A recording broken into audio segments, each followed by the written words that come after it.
Hello, I'm Ramie. And I'm Beth. And this is Leveling Duo, the podcast for two friends, in this case, siblings, talk about the video games they played and enjoyed. And Beth and I used to play a lot of Halo, didn't we? Combat Evolved, the OG Halo game. Yep. We were both Spartans, of course, unlike Halo 2, where one of you is usually a elite if you play co-op, since the elites are working with us in that game. Spoiler, Halo 2, elites turn somewhat nice. What do you remember most about that game? The flood. Yes, the flood. You could shoot off both their arms, and they couldn't attack you, and they would follow you through the map, and we'd call them floodles. And they would just be like a pet we'd try to keep alive throughout the whole mission. That was the library, I believe, wasn't it? The mission where you go and fight all the flood to get the key for Guilty Spark. And he was trying to activate the Halo arrays and kill everything. He was a little trickster. Cortana threw a fit and launched him. Well, I don't know if she launched him. Yeah, she launched him because she said he could just float and sputter because that's all he could do. I've already talked about Halo in this podcast before. I think it was like my first or second episode. I played a solo, but every so often we'd play. We finished the whole game. The hardest part, of course, was the final mission where you have to drive the first-person shooter, the best first-person shooter of its time.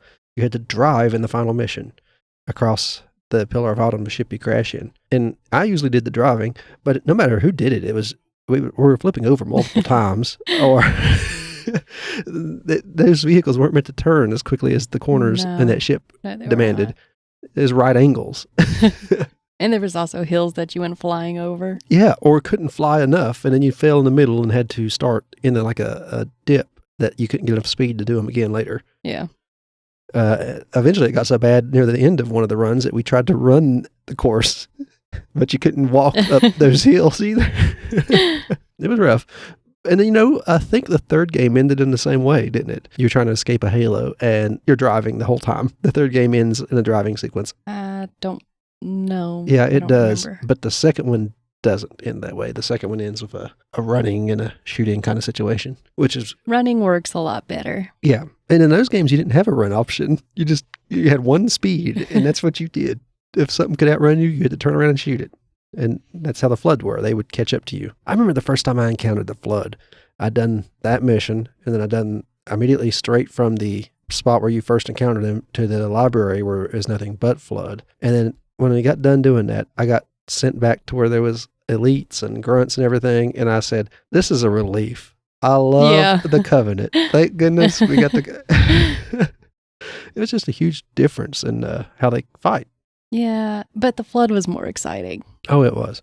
It was harder, but more exciting. Yeah. For me, anyway. Terrifying parasite the flood is. Yeah. Did you know what started the flood? No. Oh, in Halo lore, the Forerunners, the people who built the Halo arrays, hold what is called a mantle of responsibility. They make sure everything in the galaxy is balanced and species don't go extinct and things work out well. Mm-hmm. And they weren't supposed to get the mantle of responsibility. Humans were supposed to get it millennia ago because these creatures called the precursors held the mantle before them. And they controlled everything. And they could shapeshift. They were made of like dust who could just become other things. And they used themselves to make other species, and humans was one of them.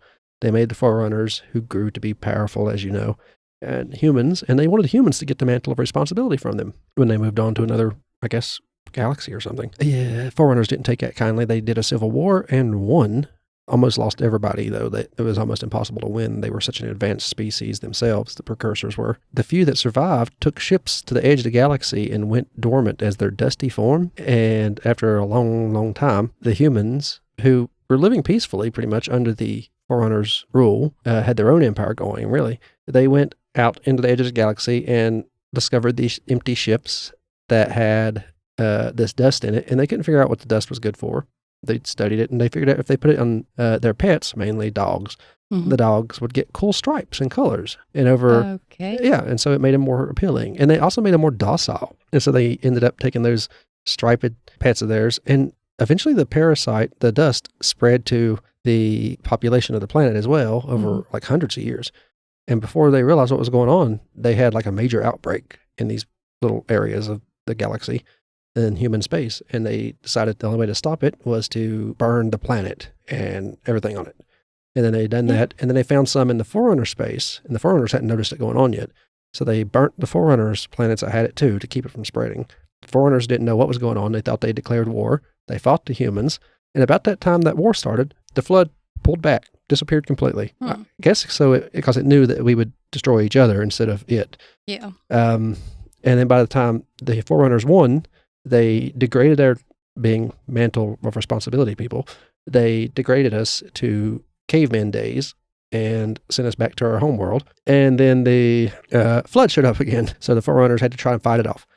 And they eventually got to the point where they had to just destroy everything the flood would use, which is anything larger than single cell life. So they did that and kept some species safe in shield worlds. Halo array wouldn't hit, but the halos went off, destroyed all sentient life in the galaxy except for the few that was in the shield worlds like humans. The flood is back because they had a few research stations to study it, and the Covenant, when they found the halo, let it loose. But no, so the precursors turned into that dust. The dust went mad throughout the eons in the space and nothing to do, and turned into flood. Oh.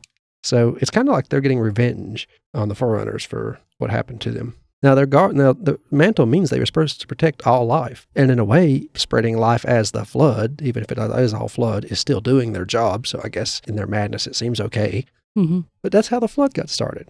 That's cool. I don't know if a lot of that comes up in the games as much as it does in the books. I learned all that from a Forerunner saga. They made a series of 3 books that covered the last few days of the Forerunner Empire. And they explained how all that happened. Most Forerunners had forgotten by the time the flood showed up that they had ever rebelled against their former masters or anything. They didn't even know about them. It had taken so long. They played the long game. Also, some of the humans' minds were broken down instead of turning like their military leaders when they were at war with the Forerunners. Mm-hmm. Some of them were broken down and turned into computers, like Guilty Spark and them are actually old human turned into AI by the Forerunner. Oh. I think his name was like Chalks or something. I might be wrong about that last part, but I know that some of them are humans. Have you played Halo lately besides the one me and you played? No, the last time I played a little bit of the first one was after we stopped streaming that. It's a huge difference between Halo and Halo Reach, isn't there? Yeah, the first one's the best. Halo was the first game made by Bungie that was a Halo game, of course. And the last Halo game made by Bungie was Reach. And a lot of people didn't like Reach because it broke up the story from the books just a bit. I didn't read the books, so it don't matter to me. Yeah, that's the same I say when I watch something on TV that it's not the same. With a Halo TV series, it's like an alternate reality story, so it isn't exactly at all related to the books. Well, if I was going to watch it, I'm not, because I hear it's not very good. If I was going to watch it, I would want it to be more like the games, because that's all I haven't read the books out. Yeah. So I wouldn't know. Well, the only game it really messed up that the books was Reach. I don't know why they decided to do it that way, unless they just didn't care because they were getting out of the business. And moving. That's a possibility. Yeah. Now they made Destiny and Destiny 2. I'm sure you've heard of it, never played it. I've heard of it, yes. Yeah. I played it some. Played Destiny 2 with some friends the other day. I realized I started playing Destiny as it fell from popularity due to all the layoffs and bad quality control issues. So I probably should have gotten into it before that happened. But here we are. I'm usually late to things that people seem to like. I was late to Pokemon. Like Game of Thrones. People loved it, and it took me a long time to watch it. I've read the books and the shows. And then I loved it when I watched it. Well, the later series suck. If you haven't read the books, I guess they don't, but they really suck. Well, I haven't read the books. But the one with Matt Smith, Yeah. I liked them. Did they ever come out with the new season? Wasn't they supposed to come out with a new season? It's something dragon, isn't it? House of the Dragon. Yeah. And yeah, they came out with a new when it started, and I won't watch it because I've read that book, and I know how that goes. See, I liked them, Mm-hmm. but now I'm just waiting because aren't they supposed to come out with a new season of that? Yeah, I mean, it started. Oh. I'm pretty sure it started. So I can watch it on HBO. I might be wrong, but I'm pretty sure it started. I keep seeing advertisements for it. I haven't. I know. So yeah, you could probably get into it. I recommend reading or at least getting the audio book somewhere. I can't because I tried getting Audible today, and where we have the family account, it won't let me download it, or it won't let me subscribe. We should get back into playing Halo. I stream about every day now. Elden Ring, but we could play Halo and it'd be... Yeah, I watched it. You sounded fine, but I had no interest after you got whacked with a dragonfly. That was the first episode. You should watch some of the later ones. There's giants after me, and dogs, and zombies, and skeletons. I just have no interest in Elden Ring. I like Elden Ring. At all. It bores me We could actually so much. co-op that. Why would I want to? I don't know. I like Dark Souls games. Didn't like Bloodborne. Didn't like Sekiro. But I like Elden Ring and all the Dark Souls games. I can't think of a Halo game you would like that isn't Halo. The first one. I mean, yeah, but the Infinite, you would The like second one. You would like Halo Infinite and Halo 3. I know, but you never finished Halo 3. Halo Infinite's a massive open world. You got a whole Halo to run around on. You could just choose to be in one spot or another. Kind of cool, considering how different it is from the other Halos, but how the same. And you get a grapple. You have bases you could take over, and once you get to bases, you can have a drop ship drop you a particular vehicle, like their version of a Hornet, so you could just fly around. You could select which weapons you want to take off in. It's just fun. There's no really weird enemies like the Flood or anything, but there's Covenant-like creatures and stuff. I think they call it Zeta Halo. A bunch of people called the Fallen have taken it, and you're trying to take it. Yeah, the Fallen are rebels against the Covenant before they fail. As much damage as the UNSC done to the Covenant, the Fallen were the ones really causing them problems. When the Covenant are gone, they're really causing us more problems. So the Covenant are gone? Halo 3 and Halo 2 take care of the Covenant issue. Oh. The Covenant breaks in Halo 2, if you recall. That's why you work with the Arbiter. That's kind of sad. Yeah, but you get the elites on your side, and a few hunters, and a few grunts. But mostly... I think I remember somewhat about that. Yeah. It's been a long time. Well, you could play Halo 2, even if you don't play it with me. Play Halo 3. Well, you always want to play Elden Ring and haven't asked me to play Halo. Okay, I play Elden Ring. I don't want to play Elden Ring. I need to stream something, and I like Elden Ring, and I don't want to play Fallout 4 just yet until the new update shows up to give us next-gen graphics and stuff. And then I'll start Fallout 4, because I like Fallout 4 more than Elden Ring. I like Fallout, just in general, more than Elden Ring. I done talked to you about that in a new TV series. You should watch it. Get an idea about Fallout. It ain't out yet. I think it will come out to like February or March, maybe April. I don't remember. What was that island, the silent cartographer in Halo? Remember that mission? No. It's the one where you're on the pretty island and have to ride the warthog around it and go inside these things and press buttons. That sounds about like all of Halo I remember. Yeah. Oh, I also like the really snowy maps. Halo has a way of snowy maps. And beaches. Every commercial or every game review thing I used to watch on G4 back in the day, when they would talk about Halo, they would show the silent cartographer's map and all the sandy beaches and the enemies running around it and their flashy colors, because the Covenant used plasma and shiny stuff. And it really made the game look good. Those two did. And the snow ones were just nice, because the first time I ever played Halo was around Christmas. Mm-hmm. I guess that was snowy. I remember the first one, the first time we played it. I want to say we were at our great aunt Pinky's house. Yeah, we were. And we stayed up all night eating those, what are they, cosmic brownies? Yeah. And just snack food. It was all night. She was mad. She didn't like it. It was around Christmas, and she had got me that for Christmas. It was Halo Xbox. Is that bundle. one of the ones that you snuck out of the... No, it was the Halo Xbox bundle. She just bought it and let me have it early. Oh. Yeah, I never played Halo except for on a school PC or something until then. And it was right before Halo 2 came out. I remember playing it on a PC as well. That was school. They had them installed. They had the samples or the No, trial. I wasn't at school. Oh, I was at home. Well, they had them installed at schools too. I probably did install it on PC at one point or another. I know I bought it on PC. I remember the box, Halo box, sitting around the house. It's still down at the old house. Just the box. I don't know where the disc is. I don't even know if a PC if a disc drive anymore. Yeah. I wish they would find a way for all games to be able to be played on modern things now. That's what the PC is all about. If you buy a game on Steam, it's just there in your library forever, whatever PC you end up with, no matter how old.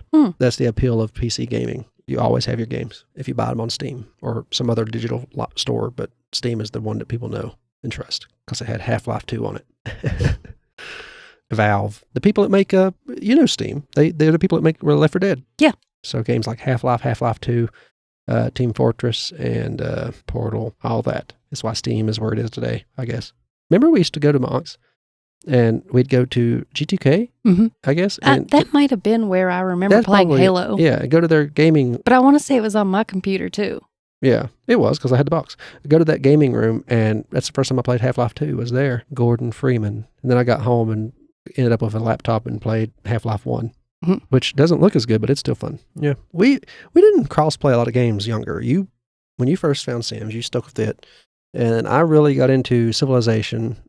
No, I think Grand Theft Auto and Halo and Left 4 Dead are probably the only ones that you managed to get me to play and then I actually enjoyed. Yeah, there wasn't a lot, but we had a bunch. And for a long time, you would sit and play Civilization with me. I liked hearing them talk. It was, who Leonard Nimoy done the voice acting. Oh, and Roller Coaster Tycoon. I liked it too. Yeah. Especially the one where you could test ride the ride and you wouldn't finish the roller coaster, so you would just go flying off. You can get that on your Xbox now. Really? I'm pretty sure you can. I know I can get it on my phone too. The phone one wasn't that good. Oh no, it just the controls would be terrible. It's just like The Sims. Nothing on the phone is ever going to live up to the expectations of console or computer. At least not for a long time. Yeah. But that's just the way it is. Eventually, I should probably say, Dakota will be back. It's been the holidays. Everybody is busy. As a matter of fact, we're not even recording on a day we're supposed to record. We're recording the day before this comes out. So we were pressed for time. Anyway, do you know of anything else you want to say about Halo or a video game? So we can still, we can stream together. You figured that out. Yep. Okay. And as long as I speak up. So yeah, we could stream Halo now. Now, we will set up the streaming and keep the Twitter and the YouTube channel posts updates. So if you have the YouTube app, you can look at our channel and see our posts and stuff. I try to post if we're not going to be able to stream a day, or if I'm not going to be able to stream soon. If it's a big holiday, expect me not to stream. And if something has come up and our internet's went down again, see, we just now got high-speed internet, and they're still building onto the network in our area. And so sometimes it goes down for a while, and I won't be able to stream then. I'll still be able to get on cellular service and post that I can't stream that day. I'll make a better schedule. So far, it's between 11 and 12. Usually I'll hop on about 11 because I found out about 12 is when all the guests show up at the house.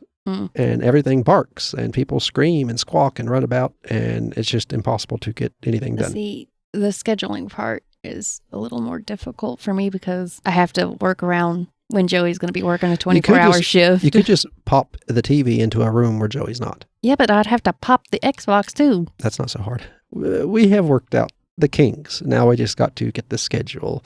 Mine for Elden Ring is fine, except for the days that the internet don't work, and then it's not fine. But I can't control that. That's all I got to say on that subject, I guess. Keep an eye on the X, and on threads and stuff like that. But if it's a YouTube stream, I know for sure I always try to make a tweet and an exit and a YouTube post about it. If you want to listen to any of our other podcasts, we have Brother Knows Quest, Horrific History and Hauntings. The link will be in the link tree, or the link in the description. Once you click on it, it'll show you a whole bunch of stuff, all of our socials and everything. Feel free to go and subscribe. Reach out to us if you want to. The first major link you see on that link is our podcast website. You can subscribe to our podcast through that, or just click on, if we have almost every major podcast platform covered once you get into that website. And if not, you have the RSS feed. You could just copy it into your podcast search section of your app, or just search the name of the podcast you like. You know how to use podcasts if you're listening to this. If you're on YouTube, you can find us on YouTube if you haven't found us on YouTube yet. Thank you for listening. I've been Ramie. And I'm Beth. This has been Leveling Duo, logging off.